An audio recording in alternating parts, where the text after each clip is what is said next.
बिहार चुनाव से पहले उपचुनाव, कश्मीर से केरल तक विपक्ष के लिए चुनौती। ममता केजरीवाल के लिए क्यों है अग्नि परीक्षा। भारत में चुनावी मौसम एक बार फिर गरमाने लगा है। आगामी बिहार विधानसभा चुनाव से पहले देश भर में होने वाले लोकसभा और विधानसभा उपचुनावों और राज्यसभा की खाली सीटों के लिए चुनाव विपक्षी दलों के लिए किसी अग्नि परीक्षा से कम नहीं है।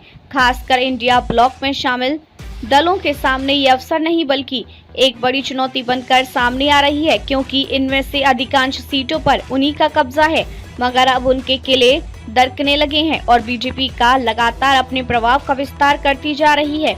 इकोनॉमिक्स टाइम्स को मिली जानकारी के मुताबिक चुनाव आयोग इस साल अक्टूबर-नवंबर में होने वाले बिहार विधानसभा चुनाव से पहले देश भर में खाली पड़ी विधानसभा और लोकसभा सीटों पर उपचुनाव करवाने की तैयारी शुरू कर चुका है।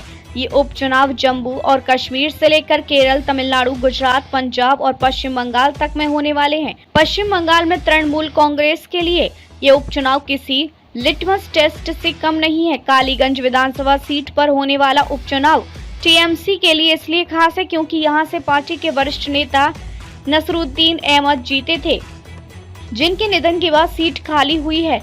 यह इलाका बांग्लादेश सीमा के पास स्थित है और यहाँ अवैध घुसपैठ, फर्जी मतदाता पहचान पत्र जैसे मुद्दे पहले से ही गरमाए हुए हैं।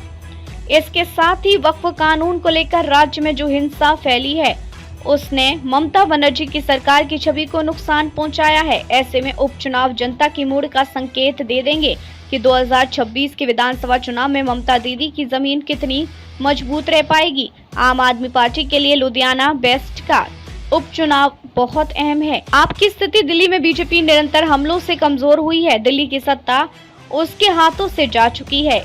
दिल्ली नगर निगम के मेयर चुनाव में भी वह काफी कमजोर विकेट पर बैटिंग करती नजर आ रही है। ऐसे में अब पंजाब में अपनी साख बचाने की उसके सामने नई चुनौती पैदा हुई है। इसलिए लुधियाना पश्चिम की सीट पर जीतना सिर्फ एक सीट का सवाल नहीं है, बल्कि यह आपकी राजनीतिक प्रासंगिकता को भी तय करने वाला साबित हो सकता है।